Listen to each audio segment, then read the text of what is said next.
삼성 없이는 모든 공장이 마비됩니다.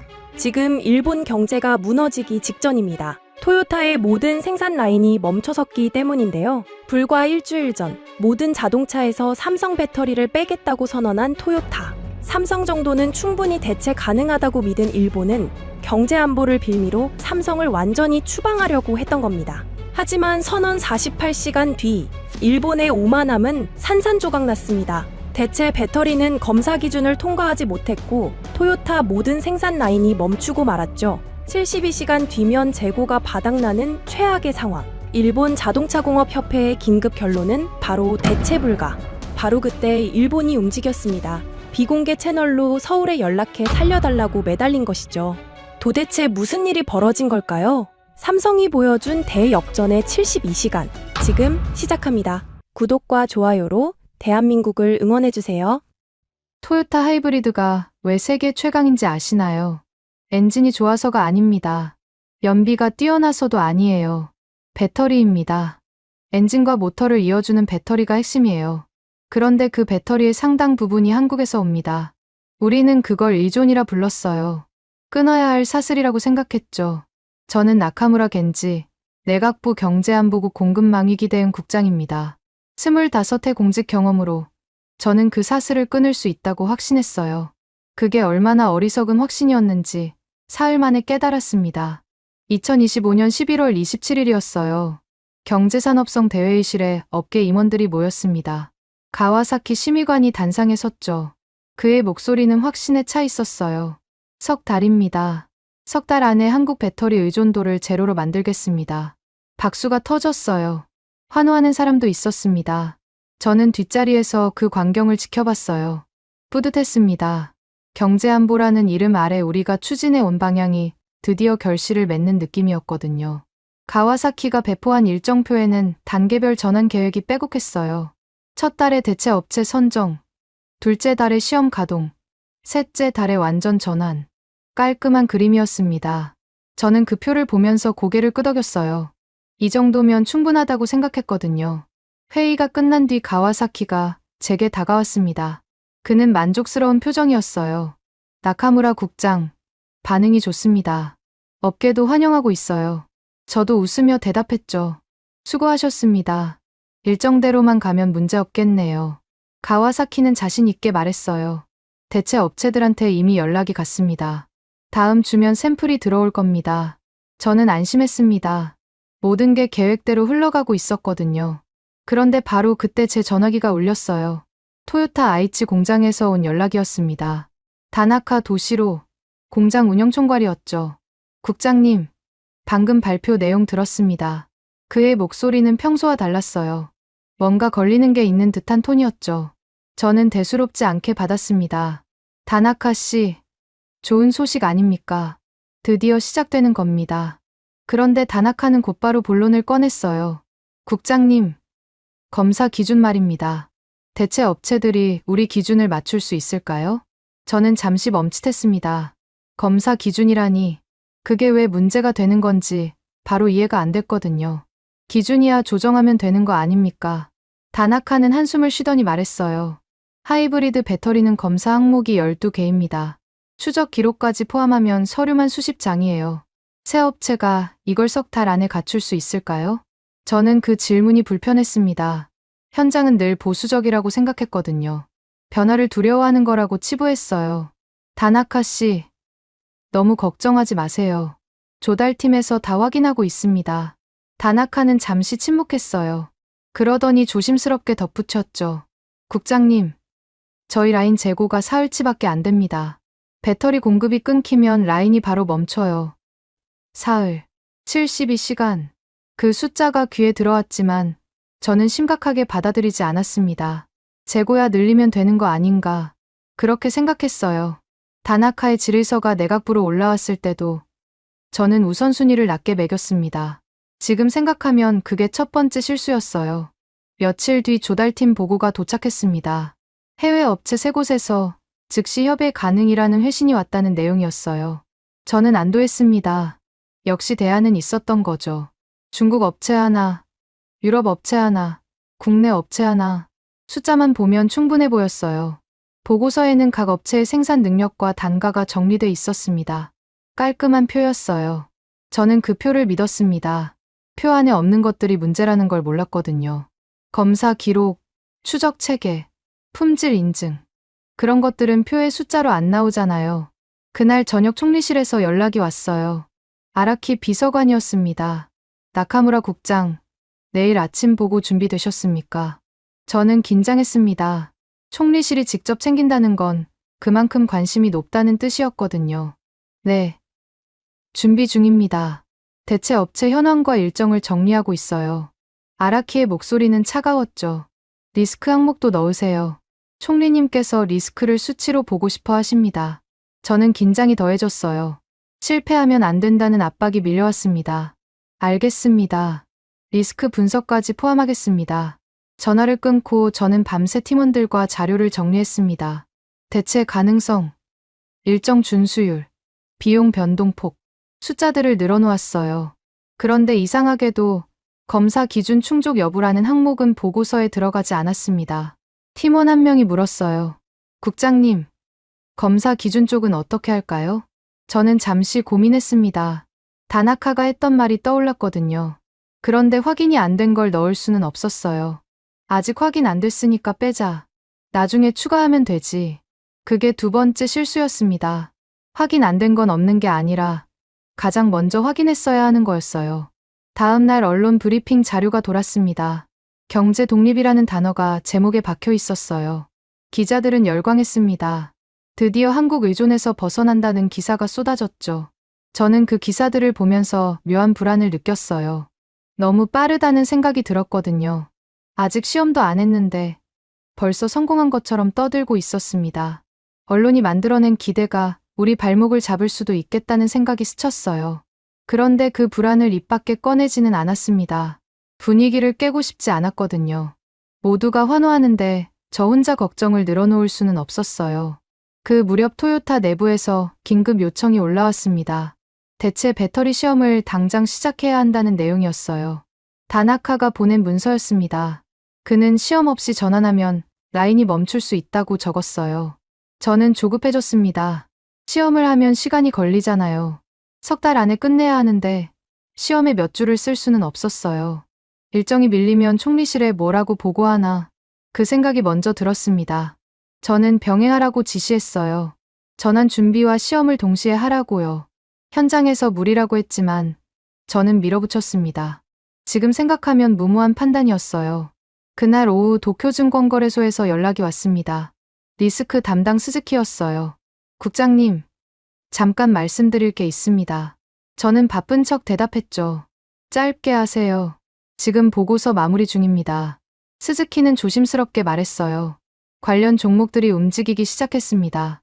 변동성이 커질 수 있어요. 저는 대수롭지 않게 들었습니다. 주가야 오르락내리락 하는 거 아닙니까? 정책이 발표되면 늘 그렇잖아요. 스즈키는 잠시 망설이더니 덧붙였어요. 이번엔 좀 다릅니다. 토요타 협력사 쪽에서 매도가 나오고 있어요. 내부자들이 불안해하는 것 같습니다. 저는 그 말을 흘려들었어요. 시장은 늘 과민 반응을 한다고 치부했거든요. 사전 경고 고맙습니다. 참고하겠습니다. 그게 세 번째 실수였습니다. 현장도 시장도 모두 같은 신호를 보내고 있었는데 저는 듣지 않았어요. 회의실을 나서면서 저는 창밖을 봤습니다. 도쿄 시내가 한눈에 들어왔어요. 저는 스스로에게 물었죠. 정말 석 달 안에 될까? 다나카의 목소리가 귓가에 맴돌았습니다. 12개 검사 항목, 사흘치 재고. 그런데 저는 그 질문을 곧바로 지워버렸어요. 안 될 리가 없다고 생각했거든요. 우리가 일본 아닌가? 세계 최고의 제조업 강국 아닌가? 한국 배터리 없이도 얼마든지 해낼 수 있다고 믿었습니다. 사흘 뒤 토요타 라인이 멈췄어요. 제가 무시했던 모든 경고들이 현실이 됐습니다. 다나카의 질문, 스즈키의 경고, 그 모든 것들이요. 저는 그제야 깨달았어요. 우리가 끊으려 했던 건 사슬이 아니었습니다. 우리 자신의 심장을 뛰게 하는 혈관이었어요. 발표 다음 날이었습니다. 경제산업성에서 공식 브리핑 자료가 배포됐어요. 첫 페이지에 굵은 글씨로 박혀 있었죠. 90일 내 전환 완료. 석 달이라는 말이 이제 공식 문서에 찍힌 겁니다. 저는 그 자료를 받아들고 잠시 멈췄어요. 어제까지는 목표였는데 오늘부터는 기한이 됐거든요. 목표는 조정할 수 있지만 기한은 다릅니다. 지키지 못하면 실패해요. 저는 그 무게를 느꼈습니다. 가와사키 심의관이 브리핑을 주도했어요. 그는 기자들 앞에서 자신 있게 말했죠. 90일입니다. 이 기간 안에 한국 배터리 의존도를 제로로 만들겠습니다. 대체 공급선은 이미 확보됐고 업계도 적극 협조하고 있습니다. 기자들이 손을 들었어요. 질문이 쏟아졌죠. 현실적으로 가능합니까? 토요타 측 반응은 어떻습니까? 가와사키는 여유롭게 대답했습니다. 충분히 가능합니다. 일본 제조업의 저력을 보여드리겠습니다. 저는 브리핑장 뒤에서 그 장면을 지켜봤어요. 뿌듯하면서도 불안했습니다. 가와사키의 자신감이 어디서 나오는 건지 궁금했거든요. 대체 업체들한테서 샘플도 안 들어왔는데 벌써 확보됐다고 말하고 있었어요. 저는 속으로 생각했습니다. 저 자신감이 근거가 있는 건가? 아니면 그냥 분위기에 휩쓸린 건가? 브리핑이 끝난 뒤 제 사무실로 문서 하나가 도착했습니다. 일본 자동차공업협회, 그러니까 JAMA에서 온 거였어요. 보낸 사람은 미야자키 사치코, 리콜 및 안전 분석관이었죠. 저는 그 이름을 처음 들었습니다. 문서 제목이 눈에 들어왔어요. 급속 전원 시 리콜 위험 분석. 저는 펼쳐봤습니다. 첫 페이지부터 불편한 내용이었어요. 미야자키는 과거 사례를 정리해뒀더군요. 배터리 공급선을 급하게 바꿨다가 리콜로 이어진 케이스들이요. 미국에서 있었던 일, 유럽에서 있었던 일, 숫자도 있었어요. 리콜 비용, 소송 금액, 브랜드 신뢰도 하락폭. 저는 읽으면서 미간을 찌푸렸습니다. 왜 이런 걸 지금 보내는 거지? 타이밍이 안 좋다고 생각했어요. 문서 마지막에 미야자키의 의견이 적혀 있었습니다. 90일 전환은 기술적으로 가능하나 검사 기준을 유지할 경우 현실적으로 불가능합니다. 기준을 낮추면 리콜 위험이 급상승합니다. 저는 그 문장을 2번 읽었어요. 기준을 유지하면 불가능하고 기준을 낮추면 위험하다. 그럼 어쩌라는 건가? 저는 짜증이 났습니다. 문제만 제기하고 해결책은 없잖아요. 저는 그 문서를 서랍에 넣었습니다. 나중에 참고하자고 생각했어요. 지금은 앞으로 나가야 할 때니까요. 그날 오후 총리실에서 연락이 왔습니다. 아라키 비서관이었어요. 그의 목소리는 평소보다 더 날카로웠죠. 나카무라 국장, 총리실 경제안보회의에서 결정이 났습니다. 저는 긴장했어요. 어떤 결정입니까? 핵심 부품 해외 의존을 국가 리스크로 공식 분류했습니다. 배터리도 포함됩니다. 저는 잠시 말을 잃었어요. 국가 리스크라는 건 최상위 우선순위라는 뜻이거든요. 이제 이 프로젝트는 실패가 허용되지 않는 겁니다. 아라키가 덧붙였어요. 그리고 하나 더 전합니다. 총리님께서 라인 스톱을 최악의 시나리오로 보고 계십니다. 어떤 일이 있어도 라인은 멈추면 안 됩니다. 저는 대답했죠. 알겠습니다. 최선을 다하겠습니다. 전화를 끊고 저는 의자에 깊이 앉았습니다. 라인 스톱은 안 된다. 그런데 90일 안에 전환도 해야 한다. 2가지를 동시에 하라는 건데 현장에서는 둘 다 어렵다고 하고 있었어요. 저는 머리가 복잡해졌습니다. 어느 쪽을 우선해야 하는 건가? 그런데 답은 이미 정해져 있었어요. 총리실이 말한 대로 해야 하는 거였죠. 다음 날 아침 다나카한테서 보고가 올라왔습니다. 토요타 아이치 공장 현황이었어요. 저는 펼쳐보자마자 한숨이 나왔습니다.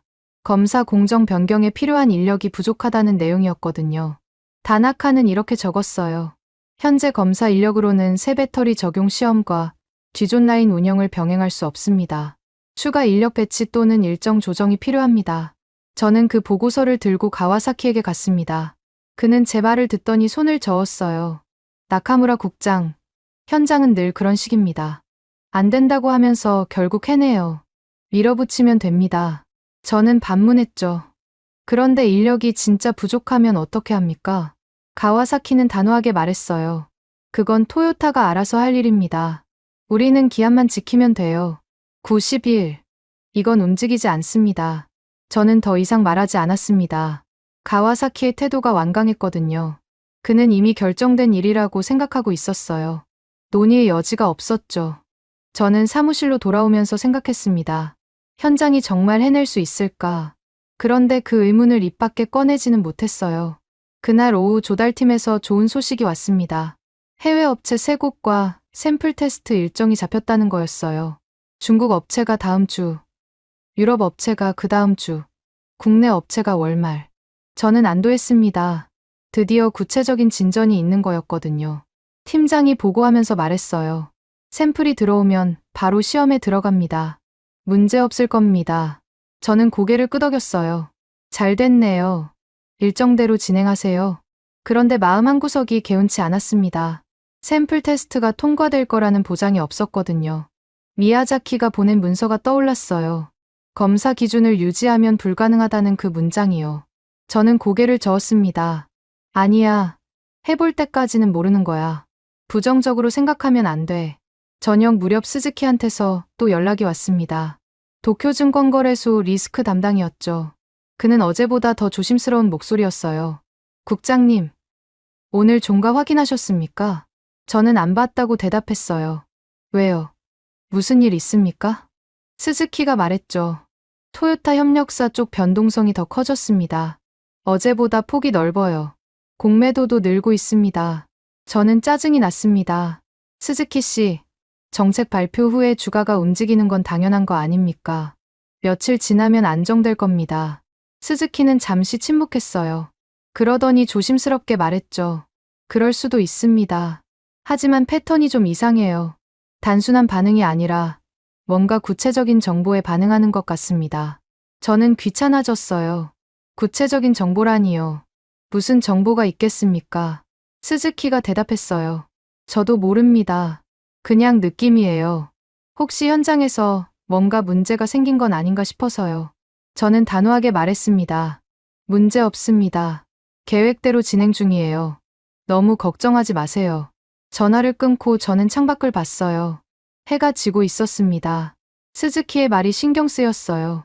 현장에서 뭔가 문제가 생긴 건 아닌가. 다나카의 보고가 떠올랐습니다. 미야자키의 경고도요. 다들 비슷한 말을 하고 있었어요. 그런데 저는 듣지 않았습니다. 듣고 싶지 않았거든요. 다음 날 아침 내각부 내부 회의가 열렸습니다. 경제안보국 간부들이 모인 자리였어요. 의제는 대외 커뮤니케이션 점검이었죠. 회의 중반에 한 간부가 손을 들었습니다. 국장님, 언론 톤이 좀 과열된 것 같습니다. 경제 독립, 한국 배제 이런 표현이 너무 자극적이에요. 나중에 문제가 생기면 되돌리기 어렵습니다. 저는 그 말에 동의했어요. 저도 같은 생각이었거든요. 조절할 필요가 있겠네요. 브리핑 자료 표현을 좀 누그러뜨릴까요? 그런데 다른 간부가 반대했어요. 지금 톤을 바꾸면 뒷걸음질 치는 것처럼 보입니다. 언론이 정부가 흔들린다고 쓸 거예요. 회의실이 조용해졌습니다. 둘 다 맞는 말이었거든요. 톤을 유지하면 나중에 위험하고, 톤을 바꾸면 지금 당장 위험해요. 저는 결정을 내려야 했습니다. 일단 유지합시다. 상황 봐가면서 조절하죠. 회의가 끝난 뒤 저는 사무실에 혼자 앉았어요. 머릿속이 복잡했습니다. 총리실은 라인 스톱을 최악으로 본다고 했고, 경제산업성은 92를 못 박았어요. 현장은 인력이 부족하다고 하고, JAMA는 리콜 위험을 경고하고 있었죠. 시장은 불안하게 움직이고, 내부에서는 언론 톤을 걱정하고 있었어요. 모든 방향에서 경고가 오는데, 저는 앞으로 가야 했습니다. 그때 전화벨이 울렸어요. 다나카였습니다. 국장님, 첫 번째 샘플이 도착했습니다. 내일부터 시험 들어갑니다. 저는 반가웠어요. 잘 됐네요. 결과 나오면 바로 알려주세요. 다나카가 잠시 망설이더니 말했어요. 국장님, 솔직히 말씀드리면 기대하지 않는 게 좋을 것 같습니다. 서류를 봤는데 검사 기준 맞추기 쉽지 않아 보여요. 저는 대답했습니다. 해봐야 아는 거 아닙니까? 일단 시험부터 하죠. 전화를 끊고 저는 생각했어요. 다나카도, 미야자키도, 스즈키도 다 같은 말을 하고 있었습니다. 어렵다고, 위험하다고, 조심하라고. 그런데 저는 그 목소리들을 무시하고 있었어요. 왜냐하면 멈출 수가 없었거든요. 기한은 정해졌고, 총리실은 지켜보고 있었어요. 저는 달리는 기차 위에 올라탄 거였습니다. 내릴 수 없었어요. 시험 결과가 도착한 건 사흘 뒤였습니다. 다나카가 직접 전화를 걸어왔어요. 그의 목소리는 평소보다 낮았죠. 국장님, 로그 보내드렸습니다. 직접 보시는 게 좋겠어요. 저는 컴퓨터를 열었습니다.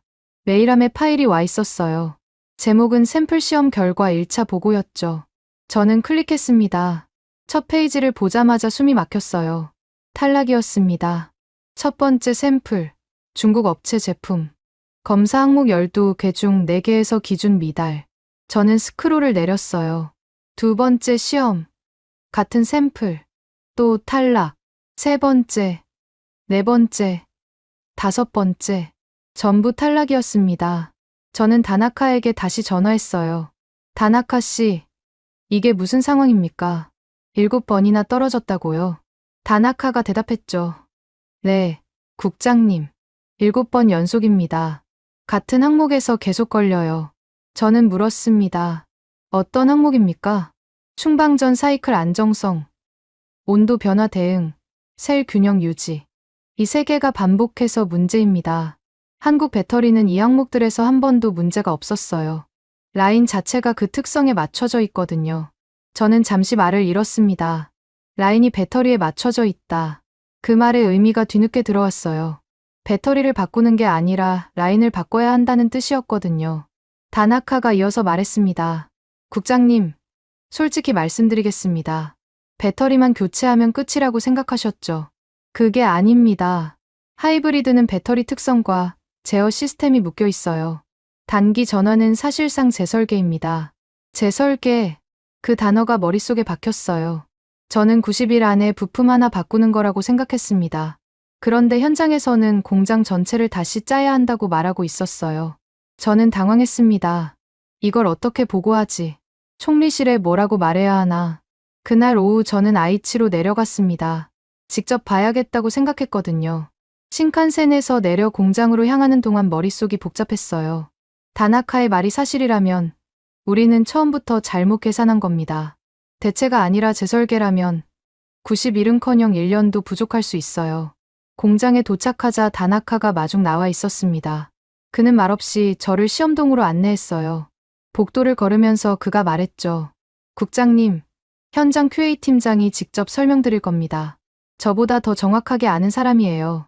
시험동에 들어서자 젊은 엔지니어가 일어섰습니다. QA 팀장이라고 자기소개를 했어요. 그는 화이트보드 앞에 서서 시험 데이터를 펼쳐놨습니다. 국장님, 이게 7번의 시험 결과입니다. 보시다시피 같은 패턴이 반복되고 있어요. 저는 보드를 봤습니다. 그래프가 그려져 있었어요. 빨간 선이 기준선 아래로 떨어지는 지점이 표시돼 있었죠.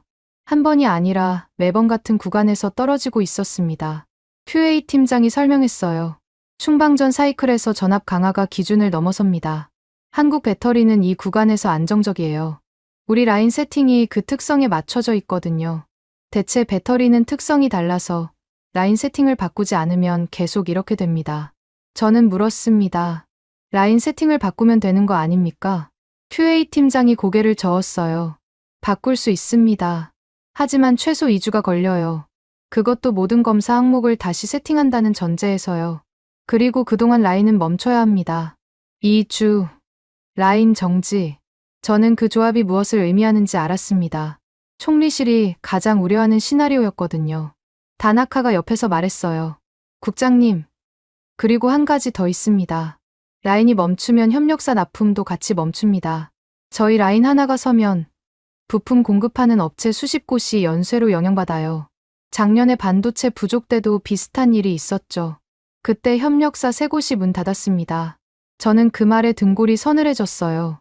라인 하나가 아니라 생태계 전체가 흔들린다는 뜻이었거든요. 저는 물었습니다. 그럼 지금 상태로 계속 시험하면 어떻게 됩니까? QA 팀장이 대답했어요. 같은 결과가 반복될 겁니다. 배터리 특성이 안 맞으니까요. 저희는 중단을 권고드립니다. 이대로 가면 시간만 낭비해요. 중단. 그 단어가 무겁게 다가왔습니다. 시험을 중단하면 전환 일정은 어떻게 되는 건가? 저는 생각했어요.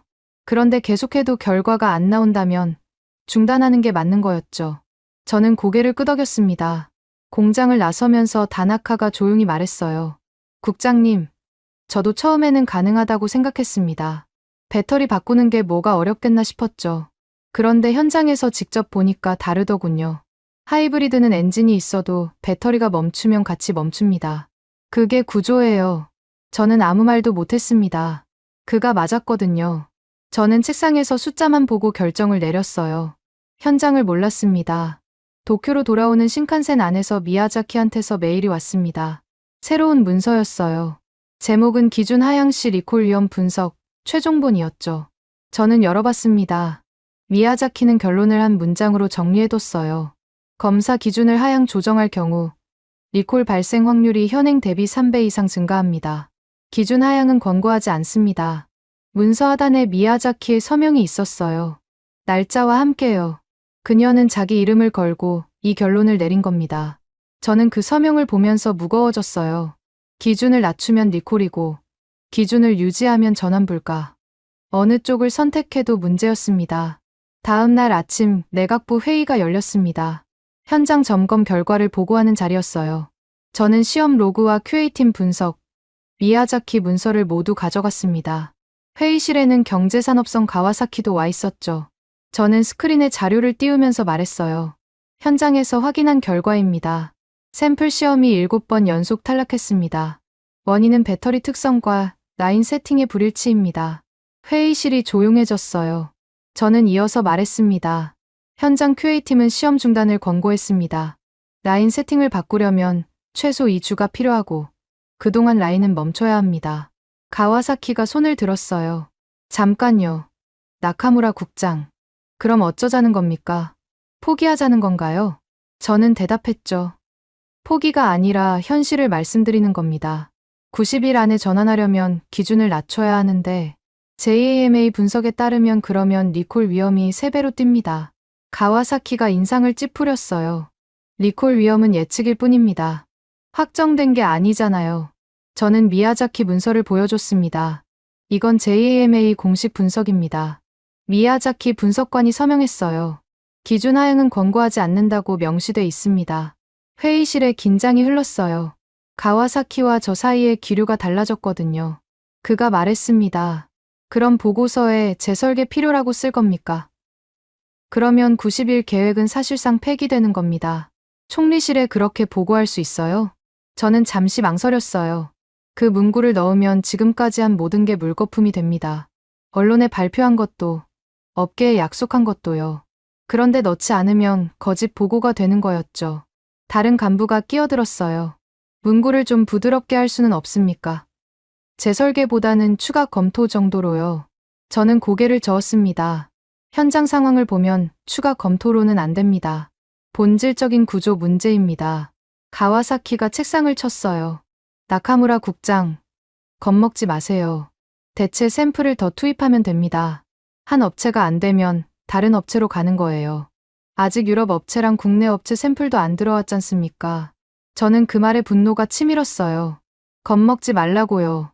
현장에서 7번이나 실패했는데 그게 겁의 문제입니까? 저는 참으면서 대답했습니다. 추가 샘플은 투입할 겁니다. 하지만 구조적 문제가 해결되지 않으면 결과는 같을 겁니다. 회의는 결론 없이 끝났어요. 재설계 필요, 문구는 일단 보류됐습니다. 대신 추가 시험 진행 중이라는 애매한 표현이 들어갔죠. 저는 회의실을 나서면서 생각했어요. 우리는 현실을 인정하지 않고 있다. 시간만 끌고 있을 뿐이다. 그런데 인정하면 모든 게 무너지니까 인정할 수가 없었습니다. 유럽 업체 샘플이 도착한 건 그로부터 닷새 뒤였습니다. 저는 조달팀 보고를 받자마자 희망을 품었어요. 중국 업체가 안 됐으니 유럽 업체는 다를 거라고 생각했거든요. 독일 기업이었습니다. 자동차 부품으로 유명한 곳이었죠. 저는 결과를 기다렸어요. 이틀 뒤 다나카한테서 연락이 왔습니다. 그의 목소리는 지쳐 있었어요. 국장님, 유럽 샘플도 탈락입니다. 저는 눈을 감았습니다. 예상은 했지만 직접 들으니 다르더군요. 어떤 항목입니까? 이번엔 추적 기록이 문제입니다. 토요타 기준은 배터리 셀 하나하나의 생산 이력을 요구해요. 어느 공장에서 언제 만들어졌는지, 어떤 검사를 통과했는지. 유럽 업체는 그 수준의 기록을 제출하지 못했습니다. 저는 물었어요. 기록을 만들면 되는 거 아닙니까? 다나카가 한숨을 쉬었습니다. 만들 수는 있죠. 하지만 시스템을 갖추는데 최소 6개월이 걸립니다. 지금 당장은 불가능해요. 6개월. 90일이 아니라 6개월. 저는 그 숫자에 머리가 멍해졌어요. 우리가 세운 계획이 얼마나 허언됐는지 그제야 보이기 시작했습니다. 그날 오후 조달팀 긴급 보고가 올라왔습니다. 저는 회의실에서 팀장의 설명을 들었어요. 그의 얼굴은 창백했습니다. 국장님, 새 업체 모두에게 즉시 납품 가능 여부를 재확인했습니다. 결과는 전부 불가입니다. 저는 믿을 수가 없었어요. 세 곳 다요? 처음에는 협의 가능이라고 했잖습니까? 팀장이 고개를 숙였습니다. 협의는 가능했습니다. 하지만 토요타 검사 기준을 제시하니까 태도가 바뀌었어요. 12개 검사 항목, 추적 기록 체계, 품질 인증 서류. 이걸 90일 안에 갖출 수 있는 업체가 없습니다. 저는 그 자리에서 한참 말을 잇지 못했어요. 처음에 받았던 그 깔끔한 표가 떠올랐습니다. 생산 능력, 단가, 협의 가능 여부. 숫자는 다 있었는데 정작 중요한 건 없었어요. 검사 기준을 맞출 수 있느냐? 그 질문에 대한 답이 없었던 겁니다. 회의실을 나서는데 전화가 울렸습니다. 가와사키였어요. 그의 목소리는 여전히 강경했죠. 나카무라 국장, 내일 경제산업성에서 긴급 회의 엽니다. 검사 항목 조정 안건을 상정할 겁니다. 저는 멈칫했어요. 검사 항목 조정이라니요. 무슨 말씀입니까? 가와사키가 대답했습니다. 12개 항목 중 일부를 면제하는 겁니다. 핵심 항목만 남기고 나머지는 빼면 대체 업체들도 통과할 수 있어요. 저는 귀를 의심했습니다. 그러면 안전 기준이 낮아지는 거 아닙니까? 가와사키가 짜증 섞인 목소리로 말했어요. 나카무라 국장, 지금 안전을 따질 때입니까? 라인이 멈추면 그게 더 큰 문제예요. 일단 돌리고 나서 기준은 나중에 올리면 됩니다. 저는 그 논리가 위험하다고 느꼈어요. 기준을 낮춰서 통과시키고 나중에 올린다. 그 사이에 사고가 나면 어쩌려고요. 저는 대답했습니다. 회의에는 참석하겠습니다. 하지만 JAMA 분석 자료도 같이 검토해야 합니다. 가와사키는 전화를 끊었어요. 저는 곧바로 미야자키에게 연락했습니다. 그녀가 받았죠. 미야자키 씨, 내일 경제산업성 회의에 검사 항목 면제 안건이 올라옵니다. 반대 자료 준비해 주실 수 있습니까? 미야자키는 잠시 침묵했어요. 그러더니 단호하게 말했습니다. 국장님, 그건 제가 이미 경고한 내용입니다. 면제는 사고로 직결돼요. 문서 보강해서 내일 아침까지 보내드리겠습니다. 다음 날 경제산업성 회의실은 긴장으로 가득했습니다. 가와사키가 먼저 발언했어요. 그는 스크린에 표를 띄웠죠. 검사 항목 12개 중 핵심은 5개입니다. 나머지 7개는 부수적이에요. 이 7개를 한시적으로 면제하면 대체 업체들이 즉시 납품할 수 있습니다. 회의실에 웅성거림이 퍼졌어요. 누군가 물었습니다. 한시적이라면 기간은 얼마나 됩니까? 가와사키가 대답했죠. 1년입니다. 1년 안에 업체들이 기준을 갖추면 됩니다. 저는 손을 들었어요. 잠깐요, 가와사키 심의관. 그 7개 항목이 부수적이라는 근거가 뭡니까? 가와사키가 인상을 찌푸렸습니다. 실무진이 검토한 결과입니다. 안전에 직접적인 영향은 적다고 판단했어요. 저는 미야자키 문서를 꺼냈습니다. JAMA 분석은 다릅니다. 미야자키 분석관이 보낸 자료를 보시죠. 저는 스크린에 문서를 띄웠어요. 미야자키의 분석이 나왔습니다. 그녀는 면제 대상으로 거론된 항목들을 하나하나 분석해뒀어요. 충방전 안정성, 온도 대응, 셀 균형. 이 항목들이 면제되면 어떤 사고로 이어질 수 있는지 과거 사례와 함께 정리돼 있었습니다. 저는 읽었어요. 2019년 유럽 사례. 배터리 온도 대응 항목 기준 완화 후 6개월 만에 화재 발생. 리콜 대수 12만 대. 비용 3천억 원 이상. 회의실이 조용해졌습니다. 가와사키가 말했어요. 그건 극단적인 사례입니다. 우리는 그렇게 안 됩니다. 저는 반문했죠. 그렇게 안 된다는 보장이 어디 있습니까? 면제하면 리콜 위험이 3배로 뛴다고 JAMA가 분석했습니다. 이건 추측이 아니라 데이터예요. 가와사키와 저 사이에 긴장이 흘렀습니다. 다른 참석자들은 눈치를 보고 있었어요. 아무도 먼저 말하지 않았죠. 결국 회의는 결론 없이 끝났습니다. 면제 안건은 추가 검토로 보류됐어요. 회의실을 나서는데 다나카한테서 전화가 왔습니다. 그의 목소리는 급박했어요. 국장님, 추가로 말씀드릴 게 있습니다. 라인이 멈추면 재가동도 간단하지 않아요. 검사 장비 캘리브레이션, 작업자 재배치, 협력사 납품 재개. 최소 사흘에서 일주일이 걸립니다. 저는 한숨이 나왔어요. 멈추는 것도 문제인데 다시 켜는 것도 문제라니. 사방이 막혀 있었습니다. 그날 저녁 스즈키한테서 또 연락이 왔어요. 그의 목소리는 평소보다 더 무거웠습니다. 국장님, 오늘 시장이 크게 움직였습니다. 토요타 주가가 4% 빠졌어요. 저는 놀랐습니다. 4%요? 왜 갑자기? 스즈키가 대답했죠. 오전에 가와사키 심의관이 기자들한테 한 말이 있잖아요. 검사 기준 조정을 검토 중이라고 했거든요. 그게 기사화됐습니다. 시장은 그걸 품질 문제 있다로 해석한 거예요. 저는 눈을 감았습니다. 가와사키의 발언이 시장을 흔들었어요. 우리가 뭘 해도 상황이 악화되고 있었습니다. 말을 해도 문제, 안 해도 문제. 저는 후회가 밀려왔어요. 처음부터 이렇게 될 줄 알았어야 했습니다. 밤늦게 사무실에서 보고서를 정리하고 있었어요. 제목을 뭐라고 할지 고민했습니다. 원래 계획은 한국 배터리 배제 성과 보고였어요. 그런데 그 제목을 쓸 수가 없었습니다. 성과가 없었으니까요. 저는 제목을 바꿨어요. 토요타 라인 안정 방안. 배제가 아니라 안정. 목표 자체가 달라진 겁니다. 보고서를 마무리할 즈음 아라키한테서 전화가 왔습니다. 총리실 비서관이었죠. 밤 11시였어요. 그가 전화할 시간이 아니었습니다. 나카무라 국장, 내일 새벽 6시에 비상회의 소집됩니다. 총리님께서 직접 주재하십니다. 저는 긴장했어요. 무슨 일입니까? 아라키의 목소리는 낮았습니다. 상황이 심각하게 돌아가고 있어요. 내일 회의에서 방향을 정해야 합니다. 자료 준비해 오세요. 전화를 끊고 저는 창밖을 봤습니다. 도쿄의 야경이 보였어요. 불빛들이 반짝이고 있었죠. 저는 생각했습니다.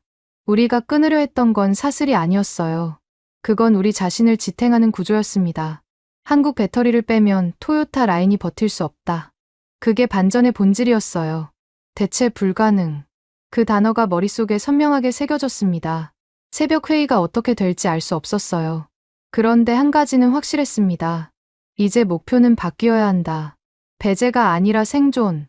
그게 우리 앞에 놓인 현실이었습니다. 새벽 비상회의는 6시 정각에 시작됐습니다. 총리 관저 지하 회의실이었어요. 저는 5시 반에 도착해서 자료를 펼쳐놓고 기다렸습니다. 잠을 거의 못 잤어요. 밤새 보고서를 수정하고 또 수정했거든요. 어떻게 말해야 할지 머릿속으로 수십 번을 연습했습니다. 회의실에 사람들이 하나둘 들어왔어요. 아라키 비서관, 경제산업성 차관, 내각부 사무차관, 그리고 총리가 들어왔습니다.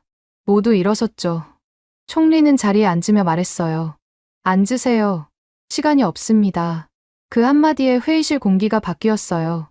저는 긴장이 극에 달했습니다. 아라키가 먼저 상황을 정리했죠. 현재 토요타 아이치 공장 하이브리드 라인 상황입니다. 대체 배터리 시험이 연속 실패했고 기존 재고가 바닥나고 있습니다. 현장 추정으로는 가용 재고가 72시간 미만입니다. 총리가 물었어요. 72시간이면 사흘이네. 사흘 안에 뭘 할 수 있습니까? 아라키가 저를 쳐다봤습니다. 제 차례였어요. 저는 일어서서 말했습니다. 총리님, 현재 상황을 말씀드리겠습니다. 대체 업체 3곳 모두 즉시 납품이 불가능합니다. 검사 기준을 충족하지 못하기 때문입니다. 기준을 낮추면 납품은 가능하지만 리콜 위험이 3배로 증가합니다. 총리의 눈이 날카로워졌어요. 그런 방법이 없다는 겁니까? 저는 대답하기 어려웠습니다. 방법이 없다고 말하면 무능한 거고 있다고 말하면 거짓말이니까요. 저는 솔직하게 말했어요. 단기적으로는 어렵습니다. 대체 전원에 최소 6개월 이상이 필요합니다. 회의실이 술렁였어요. 6개월. 그 숫자가 충격을 줬습니다. 총리가 책상을 두드렸죠. 6개월 동안 라인을 멈추란 말입니까? 그건 안 됩니다. 바로 그때 제 전화가 울렸어요. 회의 중에 전화가 오다니. 저는 끊으려다가 발신자를 받습니다. 다나카였어요. 이 시간에 다나카가 전화할 리가 없었습니다. 저는 급히 받았어요. 다나카 씨, 지금 회의 중입니다. 무슨 일입니까? 다나카의 목소리는 떨리고 있었어요. 국장님, 라인이 멈췄습니다. 저는 심장이 멈추는 것 같았습니다. 뭐라고요? 방금 전입니다. 배터리 재고가 바닥났어요. 라인 2개가 정지했습니다. 반조립 차량이 라인 위에 서 있어요. 저는 전화기를 든 채 굳어버렸습니다. 회의실에 있던 모두가 저를 쳐다봤어요. 총리가 물었죠. 무슨 일입니까? 저는 겨우 입을 열었습니다. 총리님, 방금 토요타 아이치 공장에서 연락이 왔습니다. 라인 2개가 정지했습니다. 회의실이 얼어붙었어요. 아무도 말을 하지 않았습니다. 총리의 얼굴이 굳어졌죠. 발표 후 48시간도 안 돼서 라인이 멈춘 겁니다. 우리가 가장 두려워하던 일이 현실이 됐어요. 총리가 천천히 말했습니다. 지금부터 이 사안은 국가 공급망 위기로 격상합니다. 모든 부처가 총력 대응하세요. 회의가 끝난 뒤 저는 곧바로 다나카에게 다시 전화했어요. 상황을 더 정확히 알아야 했거든요. 다나카 씨, 현장 상황을 자세히 말해주세요. 다나카가 설명했습니다. 라인 A와 라인 B가 멈췄습니다. 둘 다 하이브리드 핵심 라인이에요. 반조립 상태로 차량 수십 대가 라인 위에 서 있습니다. 배터리가 없어서 다음 공정으로 넘어갈 수가 없어요. 저는 물었어요. 재가동은 얼마나 걸립니까? 다나카가 한숨을 쉬었습니다. 배터리가 들어오면 바로 가능합니다. 문제는 배터리가 없다는 거죠. 대체 배터리는 검사에서 떨어졌고 한국 배터리는 발주가 끊겼으니까요. 저는 머리가 아팠어요. 우리가 스스로 끊어놓고 이제 와서 어쩌란 말입니까? 그날 오전 협력사 연합에서 연락이 왔습니다. 대표 시마무라 마사토였어요. 그의 목소리는 분노로 가득했습니다. 나카무라 국장, 협력사들이 난리입니다. 토요타 납품이 중단되면 우리도 멈춰요. 결제가 밀리기 시작했습니다. 저는 죄책감이 밀려왔어요. 협력사들은 아무 잘못도 없었거든요. 정부가 정책을 밀어붙였고 그 여파가 그들에게 가고 있었습니다. 시마무라가 이어서 말했어요. 중소협력사들은 현금 흐름이 일주일도 안 버팁니다. 지금 결제가 밀리면 다음 달에 문 닫는 곳이 나올 거예요. 정부가 책임져야 합니다. 저는 대답했습니다. 시마무라 씨, 상황은 알겠습니다. 총리실에 보고하고 지원 방안을 검토하겠습니다. 시마무라는 냉정하게 말했죠. 검토가 아니라 실행이 필요합니다. 시간이 없어요. 전화를 끊고 저는 창밖을 봤습니다. 맑은 날이었어요. 그런데 제 마음은 폭풍 속에 있었습니다. 라인이 멈추고 협력사가 흔들리고 시장이 요동치고 있었어요. 전부 우리가 만든 일이었습니다. 오후에 스즈키한테서 긴급 연락이 왔어요. 그의 목소리는 다급했습니다. 국장님, 시장이 폭락하고 있습니다. 토요타 주가가 장중 8%까지 빠졌어요. 협력사 종목들은 더 심합니다. 거래소에서 변동성 경보를 발령했습니다. 저는 눈앞이 캄캄해졌어요. 8%요? 스즈키가 대답했습니다. 라인 정지 소식이 퍼졌어요. 외신도 보도하기 시작했습니다. 투자자들이 공포에 빠졌어요. 저는 전화를 끊고 뉴스를 켰습니다. 외신 헤드라인이 보였어요. 토요타 하이브리드 라인 정지, 일본 정부 정책 실패. 그 제목을 보는 순간 얼굴이 화끈거렸습니다. 세계가 우리의 실패를 지켜보고 있었어요. 그날 저녁 긴급 회의가 다시 소집됐습니다. 이번에는 가와사키도 참석했어요. 그는 여전히 강경한 태도였습니다. 발표 기조를 유지해야 합니다. 여기서 물러서면 정부가 흔들린다는 신호를 주는 겁니다. 저는 참을 수가 없었어요. 가와사키 심의관, 라인이 이미 멈췄습니다. 기조를 유지해서 뭘 어쩌겠습니까? 현실을 인정해야 합니다. 가와사키가 언성을 높였어요. 그럼 포기하자는 겁니까? 한국한테 다시 손 벌리자고요? 그 말에 회의실이 조용해졌습니다. 한국한테 손 벌린다. 그게 우리 앞에 놓인 선택지였어요. 아무도 그 말을 먼저 꺼내지 않았는데 가와사키가 꺼낸 거였죠. 역설적이게도요. 아라키가 입을 열었습니다. 일단 해외 공급처에 긴급 전환 요청을 보냅시다. 공식적으로요. 유럽, 중국, 국내 업체 전부에게요. 저는 알고 있었어요. 그건 시간 끌기라는 거려. 이미 새 업체 모두 즉시 납품 불가라고 했거든요. 그런데 형식은 갖춰야 했습니다. 나중에 모든 방법을 시도했다고 말하려면요. 회의가 끝난 뒤 미야자키한테서 문서가 도착했어요. 제목은 기준 하향 금지 재확인이었습니다. 그녀는 라인이 멈춘 상황에서도 입장을 바꾸지 않았어요. 문서에는 이렇게 적혀 있었습니다. 라인 정지는 일시적 손실입니다. 기준 하향으로 인한 리콜은 회복 불가능한 손실입니다. 기준 유지를 재차 권고합니다. 저는 그 문장을 읽으면서 생각했어요. 미야자키가 맞았습니다. 그런데 라인이 멈춘 지금 그 논리를 어떻게 관철시킬 수 있을까요? 현장은 당장 재가동을 원하고 있었어요. 밤늦게 혼자 사무실에 남아 있었습니다. 책상 위에는 서류가 쌓여 있었어요. 대체 업체 리스트, 시험 실패 로그, 협력사 지원 요청서. 전부 해결책이 없는 문제들이었습니다. 저는 한참 동안 앉아 있다가 결심했어요. 한국이었습니다. 답은 거기에 있었어요. 우리가 끊으려 했던 그곳에. 저는 내각부 내부 시스템에 접속해서 새로운 과제를 등록했습니다. 한국 접촉 루트 탐색. 과제명을 입력하는 손이 떨렸어요. 이건 굴욕이었습니다. 우리가 배제하겠다고 선언한 지 일주일도 안 돼서 다시 손을 내밀어야 하다니요. 그런데 선택의 여지가 없었어요. 라인이 멈춘 지금 체면을 챙길 때가 아니었습니다. 협력사 수십 곳이 흔들리고 수만 명의 일자리가 위태로웠어요. 저는 등록 버튼을 눌렀습니다. 굴욕을 감수하기로 한 거였죠. 그게 제가 할 수 있는 유일한 일이었습니다. 다음 날 아침 아라키한테서 전화가 왔습니다. 총리실 비서관이었죠. 그의 목소리는 평소와 달랐어요. 차갑지 않았습니다. 오히려 피로에 절어 있었죠. 나카무라 국장, 총리님께서 방향을 정하셨습니다. 저는 긴장했어요. 어떤 방향입니까? 아라키가 천천히 말했습니다. 복구 우선입니다. 배제는 나중 문제예요. 지금은 라인을 살리는 게 먼저입니다. 저는 그 말에 안도와 굴욕이 동시에 밀려왔어요. 복구 우선. 그건 사실상 배제 정책의 철회였거든요. 일주일 전에 우리가 그렇게 자신 있게 발표했던 게 물거품이 된 겁니다. 그런데 동시에 이제라도 현실을 인정했다는 안도감이 있었어요. 아라키가 이어서 말했죠. 그리고 책임선도 정리됐습니다. 경제산업성이 발표를 주도했으니 후속 조치도 경제산업성이 맞습니다. 내각부는 실무 조율에 집중하세요. 저는 그 말의 의미를 알았어요. 가와사키에게 책임을 넘기는 거였습니다. 정치적으로는 당연한 수순이었죠. 저는 대답했어요. 알겠습니다.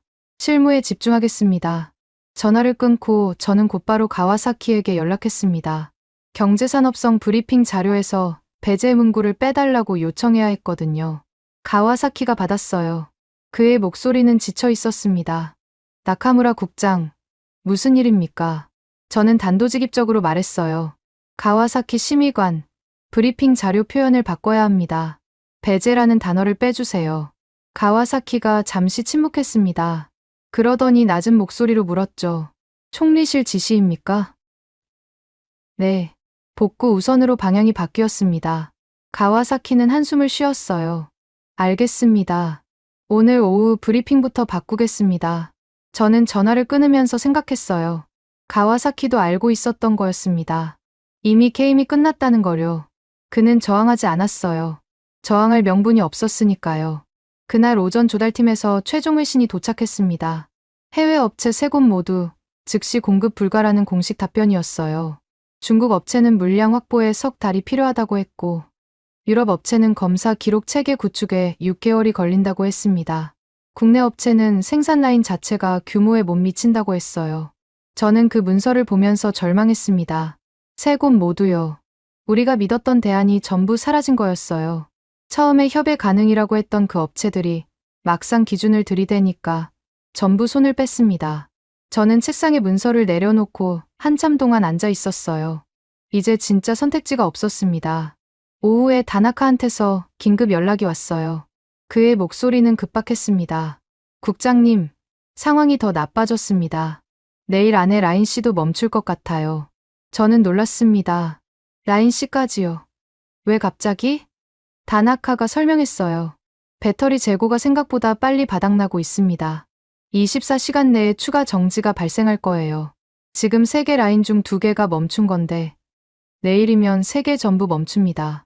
저는 머리가 하얘졌어요. 3개 라인 전부.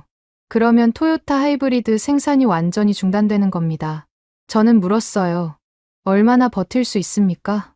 다나카가 대답했습니다. 버틸 게 없어요. 배터리가 없으면 라인은 멈춥니다. 그게 전부예요. 전화를 끊고 저는 결심했습니다. 더 이상 미룰 수 없었어요. 한국에 연락해야 했습니다. 저는 외무성을 통하지 않기로 했어요. 공식 채널로 가면 시간이 너무 오래 걸리고 언론에 노출될 위험도 있었거든요. 비공개로 가야 했습니다. 저는 주일한국대사관 경제공사 최경수의 연락처를 찾았어요. 예전에 경제협력 행사에서 명함을 교환한 적이 있었거든요. 저는 전화를 걸었습니다. 손이 떨렸어요. 세 번째 신호음에 최경수가 받았습니다. 여보세요? 저는 침을 삼키고 말했어요. 최경수 공사님, 나카무라 겐지입니다. 내각부 경제안보국 국장이에요. 갑자기 연락드려서 죄송합니다. 최경수는 잠시 침묵했어요. 그가 뭘 생각하는지 알 것 같았습니다.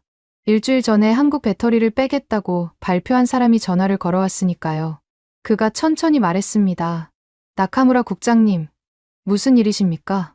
저는 솔직하게 말하기로 했어요. 돌려 말할 여유가 없었거든요. 최 공사님, 비공개로 실무 접촉이 가능한지 여쭤보고 싶습니다. 배터리 공급 관련해서요. 전화기 너머로 짧은 침묵이 흘렀습니다. 최경수가 물었어요. 비공개라고 하셨습니까? 네. 공식 채널은 시간이 오래 걸립니다. 지금 상황이 급해요. 최경수가 다시 침묵했습니다. 그러더니 조심스럽게 말했죠. 나카무라 국장님, 솔직히 말씀드리겠습니다. 일주일 전에 일본 정부가 뭐라고 발표했는지 저도 알고 있어요. 한국 배터리를 빼겠다고 하셨잖아요. 그런데 이제 와서 접촉을 원하신다? 저는 얼굴이 화끈거렸습니다. 그가 맞았어요. 우리가 먼저 끊겠다고 해놓고 이제 손을 내밀고 있었으니까요. 저는 대답했어요. 최 공사님 말씀이 맞습니다. 저희가 판단을 잘못했어요. 지금 라인이 멈춘 상태입니다. 협력사들이 흔들리고 있어요. 도움이 필요합니다. 저는 도움이라는 단어를 쓰면서 자존심이 무너지는 걸 느꼈어요. 일주일 전까지만 해도 우리가 갑이라고 생각했거든요. 고객이 갑이니까 공급처는 언제든 바꿀 수 있다고 믿었습니다. 그런데 지금 저는 전화기를 붙들고 도움을 요청하고 있었어요. 최경수가 한숨을 쉬었습니다. 나카무라 국장님, 저도 입장이 있어요. 일본 정부가 공식적으로 배제를 발표했는데 제가 비공개로 접촉하면 나중에 문제가 될 수 있습니다. 저는 조급해졌어요. 최 공사님, 공식 발표와 별개로 실무 차원에서 논의할 수 있지 않겠습니까? 양쪽 다 조용히 처리하는 게 좋지 않을까요? 최경수가 잠시 생각하더니 말했습니다. 제가 서울에 확인해 보겠습니다. 내일까지 연락드릴게요. 그런데 한 가지는 분명히 해두겠습니다. 뭡니까? 한국 측이 접촉에 응한다고 해도 조건이 있을 겁니다. 기준을 낮춰달라거나 예외를 요구하시면 안 됩니다. 한국 배터리가 돌아가려면 한국 기준대로 해야 해요. 저는 그 말에 할 말을 잃었어요. 기준대로. 우리가 바꾸려고 했던 그 기준을 그대로 수용하라는 거였습니다. 저는 대답했어요. 알겠습니다. 기준은 건드리지 않겠습니다. 전화를 끊고 저는 미야자키에게 연락했습니다. 그녀가 받았어요. 미야자키 씨, 한국 측과 접촉을 시도하고 있습니다. 복귀 조건을 정리해 주세요. 기준 유지를 전제로요. 미야자키는 바로 대답했습니다. 국장님, 기준 유지가 전제라면 가능합니다. 검사 항목 12개 전부 유지, 추적 기록 체계 준수, 재발 방지 책임 명시. 이 세 가지가 핵심이에요. 저는 메모했어요. 12개 항목, 추적 기록, 재발 방지. 단순한 조건 같지만 우리 입장에서는 무거운 수용이었습니다. 우리가 바꾸려고 했던 모든 것을 그대로 받아들이는 거니까요. 저녁 무렵 내각부 내부 회의를 열었습니다. 한국 접촉 준비를 위한 자리였어요. 저는 팀원들에게 말했습니다. 사과 표현은 나중 문제입니다. 지금은 절차와 기록에 집중하세요. 한국 측이 요구할 조건을 미리 정리해서 대응안을 만들어야 해요. 한 팀원이 물었어요. 사과 없이 협상이 되겠습니까? 저는 대답했습니다. 사과는 말로 하는 게 아닙니다. 기준을 수용하는 게 사과예요. 그게 우리가 할 수 있는 최선입니다. 회의가 끝난 뒤 저는 창밖을 봤어요. 해가 지고 있었습니다. 저는 생각했어요. 일주일 전 우리는 한국을 끊겠다고 선언했습니다. 고객이 갑이니까 공급처는 언제든 바꿀 수 있다고 믿었죠. 그런데 지금 우리는 그 공급처에 손을 내밀고 있었어요. 요구가 아니라 애원이었습니다. 전략이 완전히 뒤집힌 겁니다. 우리가 조건을 거는 게 아니라 우리가 조건을 받아들여야 했어요. 갑과 을이 바뀐 거였죠. 그런데 이상하게도 저는 분노보다 안도를 느꼈습니다. 이제라도 현실을 인정했으니까요. 체면을 지키려다 라인을 잃는 것보다 체면을 버리고 라인을 살리는 게 나았어요. 그게 제가 배운 교훈이었습니다. 최경수한테서 연락이 온 건 다음 날 오전이었습니다. 저는 전화를 받자마자 긴장했어요. 한국 측 답변이 어떻게 나올지 알 수 없었거든요. 나카무라 국장님, 서울에서 회신이 왔습니다. 저는 숨을 죽였어요. 어떻게 됐습니까? 최경수가 천천히 말했습니다. 실무 접촉에 응하겠다고 합니다. 단, 조건이 있어요.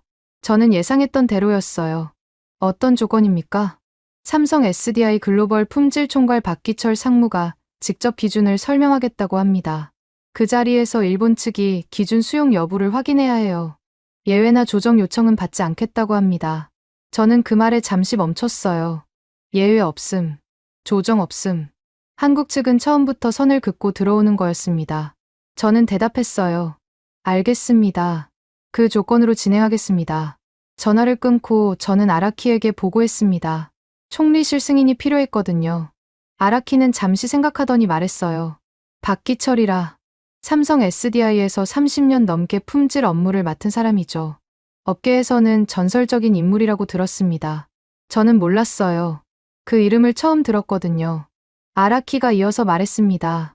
협상이라기보다는 시험에 가까울 겁니다.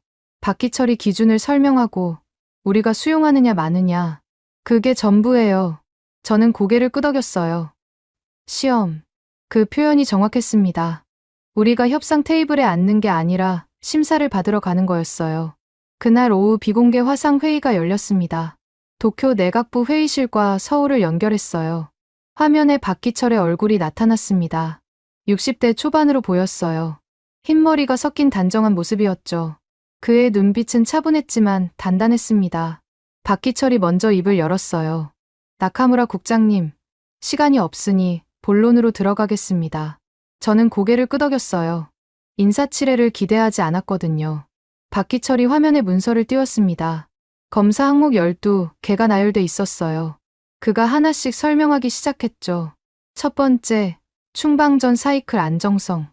두 번째, 온도 변화 대응. 세 번째, 셀 균형 유지. 그는 각 항목이 왜 필요한지, 어떤 기준으로 측정하는지 정확하게 설명했어요. 기술적인 내용이었지만 명확했습니다. 저는 들으면서 깨달았어요. 이 사람은 30년 동안 이 일만 해온 거구나. 한 항목 한 항목이 그의 경험에서 나온 거였습니다. 설명이 끝난 뒤 박기철이 말했어요. 이 12개 항목은 협상 대상이 아닙니다. 하나라도 면제하면 출하 논의 자체가 불가능해요. 저는 물었습니다. 박 상무님, 일부 항목을 한시적으로 유예할 수는 없습니까? 라인이 지금 멈춰 있어서. 박기철이 제 말을 잘랐어요. 국장님, 한 가지 분명히 해두겠습니다.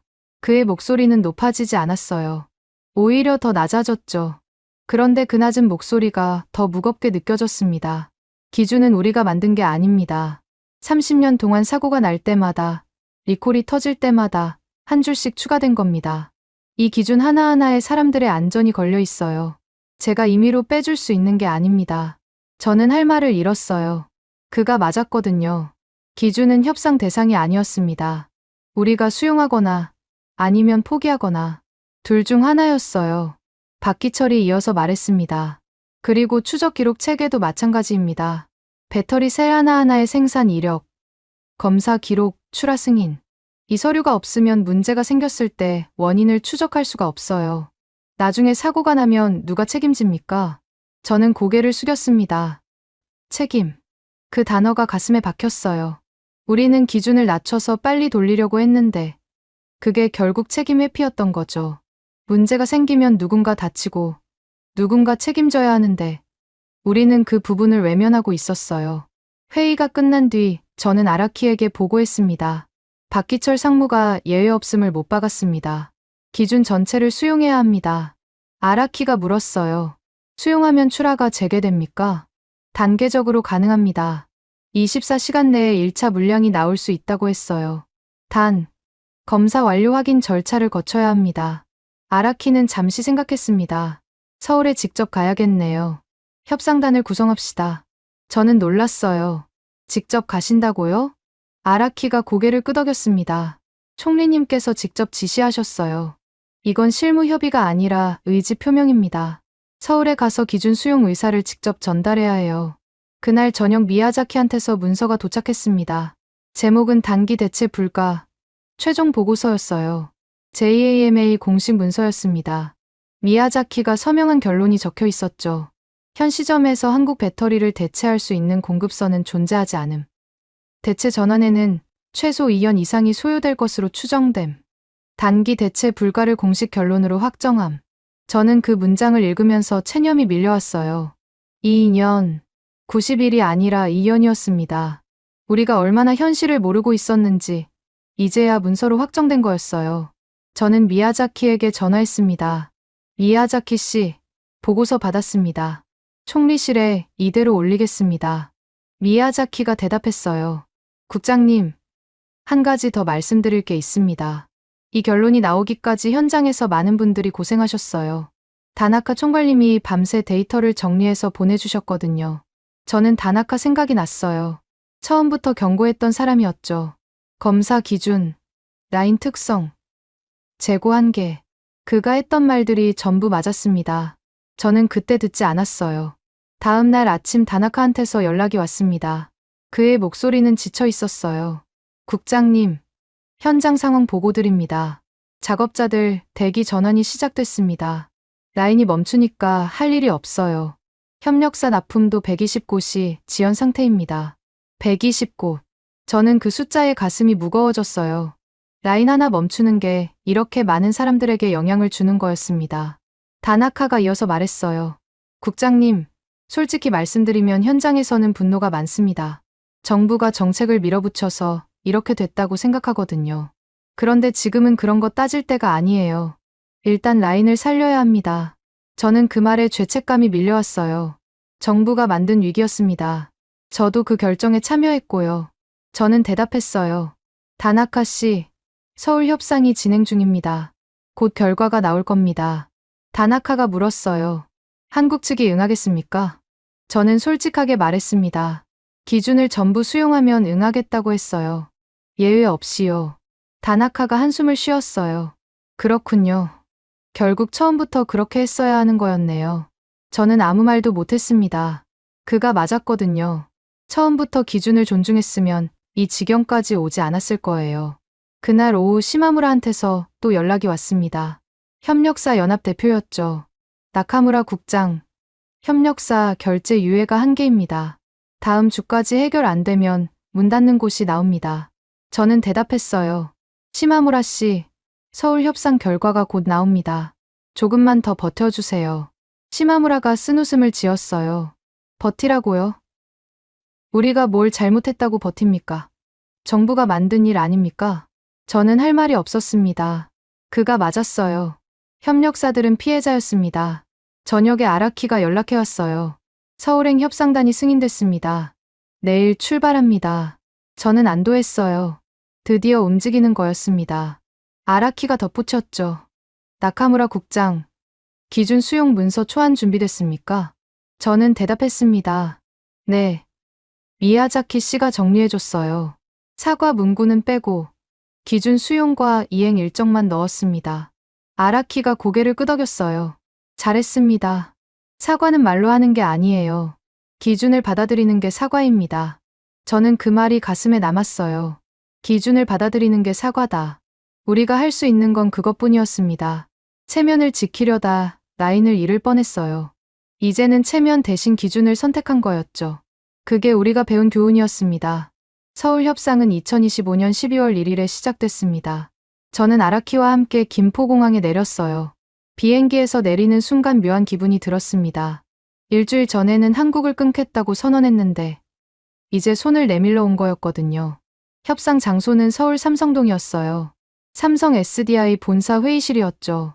우리가 도착했을 때 한국 측 인사들이 이미 자리에 앉아 있었습니다.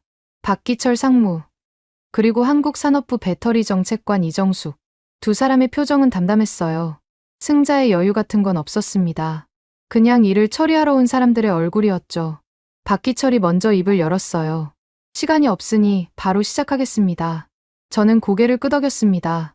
인사치레가 없었어요. 그게 오히려 편했습니다. 감정적인 대화가 오가면 더 힘들었을 거예요. 이정숙이 문서를 펼쳤습니다. 합의서 초안이었어요. 그녀가 하나씩 읽어나갔죠. 첫째, 검사 항목 12개 전부 준수. 둘째, 배터리 셀별 추적 기록 체계 구축. 셋째, 재발 방지 책임 명시 및 이행 일정 확정. 저는 그 조항들을 들으면서 무거워졌어요. 전부 우리가 바꾸려고 했던 것들이었거든요. 이제 그걸 그대로 받아들이는 거였습니다. 아라키가 옆에서 메모를 하고 있었어요. 그의 표정도 굳어 있었죠. 이정숙이 말을 이었습니다. 이 조건들은 협상 대상이 아닙니다. 수용 여부만 확인하면 됩니다. 저는 물었어요. 수용하면 출하는 언제 가능합니까? 박기철이 대답했습니다. 검사 완료 확인 후 24시간 내에 1차 물량이 나갑니다. 2차는 48시간 뒤, 3차는 그 다음 주에요. 3단계로 진행됩니다. 3단계. 저는 그 구조가 합리적이라고 느꼈어요.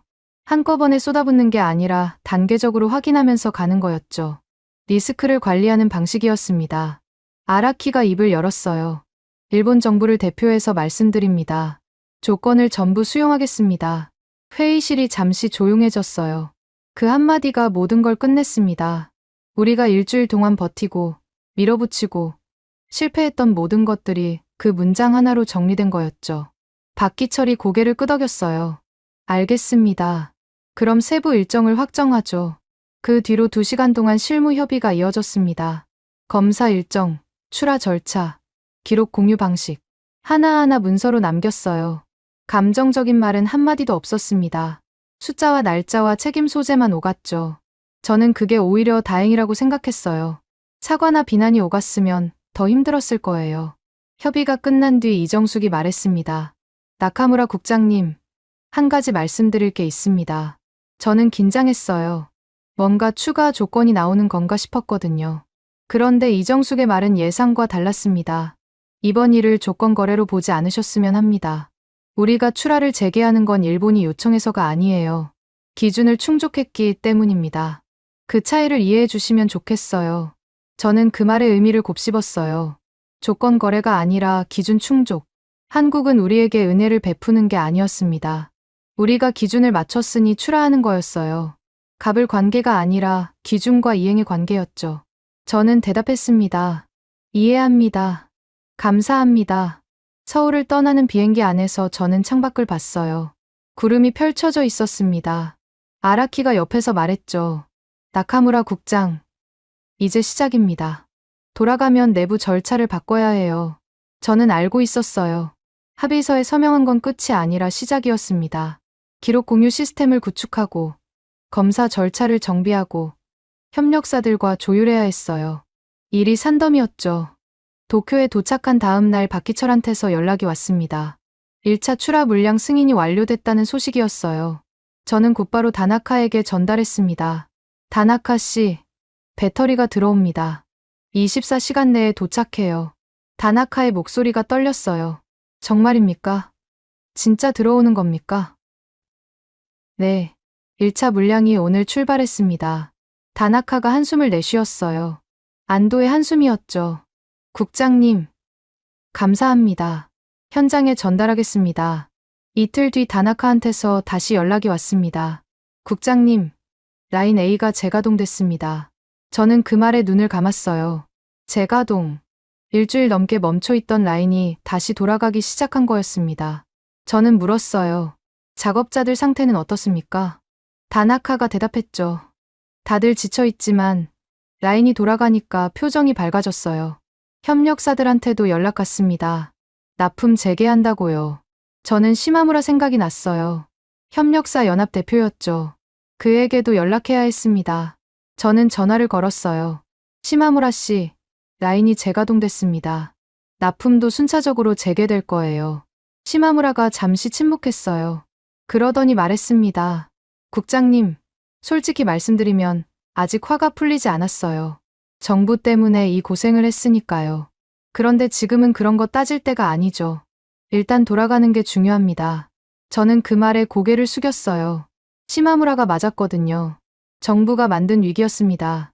협력사들은 피해자였고요. 저는 대답했어요. 시마무라 씨, 죄송합니다. 앞으로는 이런 일이 없도록 하겠습니다. 시마무라가 쓴웃음을 지었어요. 국장님, 말로 하지 마시고 시스템으로 보여주세요. 그게 진짜 사과입니다. 그 말이 가슴에 남았어요. 시스템으로 보여주라. 미야자키도 아라키도, 이정숙도 비슷한 말을 했었죠. 말이 아니라 기준으로, 문서로, 절차로 증명하라고요. 2026년 1월 6일 현재 토요타 하이브리드 라인은 정상 가동 중입니다. 3단계 출하가 모두 완료됐고 협력사 납품도 정상화됐어요. 내각부 최종 보고서에는 배제 대신 기준이라는 단어가 들어갔습니다. 한국 배터리를 빼겠다는 목표는 사라졌어요. 대신 한국 기준을 어떻게 맞출 것인가가 새로운 과제가 됐죠. 저는 책상 앞에 앉아서 창밖을 봅니다. 도쿄의 겨울 하늘이 보여요. 맑은 날입니다. 저는 생각해요. 일주일 전 우리는 한국을 끊으면 자유로워질 거라고 믿었습니다. 고객이 갑이니까 공급처는 언제든 바꿀 수 있다고 자신했죠. 그런데 현실은 달랐어요. 우리가 끊으려 했던 건 사슬이 아니었습니다. 그건 우리 자신을 지탱하는 구조였어요. 기준은 협상 대상이 아니었습니다. 30년 동안 사고가 날 때마다, 문제가 터질 때마다 한 줄씩 추가된 거였어요. 박기철이 했던 말이 떠올랐습니다. 기준 하나하나에 사람들의 안전이 걸려 있다고요. 그걸 임의로 빼달라고 한 건 우리의 오만이었습니다. 이제 저는 압니다. 한국을 끊는 시대는 끝났어요. 한국 기준을 배우는 시대가 시작된 겁니다. 고객이 갑이라는 생각도 버려야 했어요. 기준을 쥔 쪽이 주도권을 갖는다는 걸 배웠습니다. 그게 이번 일에서 제가 얻은 교훈이에요. 라인은 다시 돌아가고 있습니다. 작업자들은 일터로 복귀했고 협력사들은 납품을 재개했어요. 위기는 지나갔습니다. 그런데 저는 알아요. 이건 끝이 아니라 시작이라는 거요. 기준을 지키는 건 한 번으로 끝나지 않습니다. 매일, 매 순간 증명해야 하는 거예요. 저는 그 책임을 지고 살아갈 겁니다. 그게 제가 할 수 있는 유일한 사과니까요. 선생님들 오늘 이야기 어떠셨어요? 저는요, 박기철 총괄이 일본 쪽 실무자한테 딱 한마디 하는 장면에서 목이 메었습니다. 검사 기록 없으면 출하 논의 자체가 안 됩니다. 가격을 깎아달라는 말도 안 했어요. 사과하라는 말도 안 했어요. 그냥 기준을 지키라고 했을 뿐인데 그 한마디가 협상의 판을 뒤집었거든요. 30년 넘게 품질 기록 쌓아온 사람이 서류 한 장으로 상대방의 태도를 바꿔놓은 거예요. 그리고 토요타 라인이 멈췄을 때 협력사 트럭들이 줄줄이 돌아가는 장면 있잖아요. 저는 그 장면에서 이런 생각이 들었습니다. 아, 한국이 정말 이렇게까지 왔구나. 배터리 없으면 세계 최고라는 토요타 라인도 멈추는구나. 선생님들, 저는 젊은 세대입니다. 솔직히 고백하면요. 저희 세대는 이렇게 잘 사는 나라에서 태어났잖아요. 반도체가 세계 최고인 게 당연한 줄 알았어요. 배터리가 세계 최고인 것도 당연한 줄 알았어요. 그런데 이게 당연한 게 아니었더라고요. 누군가 피땀 흘려서 만들어 놓은 거였어요. 선생님들, 기억나시죠? 1960년대, 70년대 그때요. 독일 탄광 갱도 속에서 석탄가루 마시며 일하셨던 광부 선생님들. 중동 사막에서 50도 넘는 햇볕 아래 철근 묶으셨던 건설 노동자 선생님들. 구로공단 야간 조명 아래에서 밤새 재봉틀 돌리셨던 여공 선생님들. 그분들이 번 외화가 쌓이고 쌓여서 오늘 한국 배터리가 됐어요. 그분들이 흘린 땀방울이 모이고 모여서 일본이 고개 숙이게 됐어요. 혹시 이런 생각하시는 분 계세요? 나는 이제 늙었다. 내가 뭘 했다고. 젊은 사람들한테 짐만 된다. 선생님, 그거 아니에요. 절대 아니에요. 지금 선생님 손등에 있는 그 주름요, 그거 훈장이에요. 손바닥에 박힌 굳은 살이요, 그게 대한민국 성장의 증거예요. 허리 굽어가면서도 자식들 대학 보내셨잖아요. 밥 굶어가면서도 나라 세금 꼬박꼬박 내셨잖아요. 선생님들이 영웅이에요. 진짜 영웅이에요. 오늘 이야기 속에서 일본이 한국한테 고개 숙인 거요. 그게 선생님들 덕분이에요. 저는 그렇게 믿습니다. 선생님들, 저는요, 앞으로도 계속 이 자리에 있을게요. 여러분의 말동무로, 여러분의 친구로요. 세상이 아무리 빨리 돌아가도 저는 선생님들 속도에 맞춰서 천천히 이야기할게요. 우리 대한민국이 얼마나 대단한 나라인지 계속 들려드릴게요. 선생님, 요즘 한파가 심하죠? 네, 밖에 나가실 때 목도리 꼭 하세요. 장갑도 두꺼운 거로 끼시고요. 아침에 너무 일찍 나가지 마세요. 빙판길 위험하거든요. 따뜻한 국물 한 그릇 꼭 드시고요. 몸 어디 불편하시면 참지 마시고 병원 가세요. 선생님들 건강하셔야 저도 계속 이야기 들려드릴 수 있잖아요. 오늘 이야기 들으시면서요. 한 번쯤 거울 보세요. 거기 비친 분이요. 대한민국을 만든 사람이에요. 세계가 놀라는 나라를 만든 사람이에요. 그러니까 오늘 하루 스스로한테 말씀하세요. 나는 잘 살았다. 나는 잘했다. 선생님 오늘 영상 괜찮으셨으면요. 구독 버튼 한번 눌러주세요. 돈 드는 거 아니에요. 좋아요 버튼도 한번 눌러주시고요. 댓글도 한 줄 남겨주시면 좋겠어요. 로그인 복잡하시면 안 하셔도 돼요. 독수리 타법이어도 괜찮아요. 오타, 나도 괜찮아요. 선생님 목소리 듣고 싶어서 그래요. 지금까지 여러분의 영원한 말동무, 감동을 더하다였습니다. 세계를 놀라게 한 대한민국 다음 영상에서도 계속됩니다.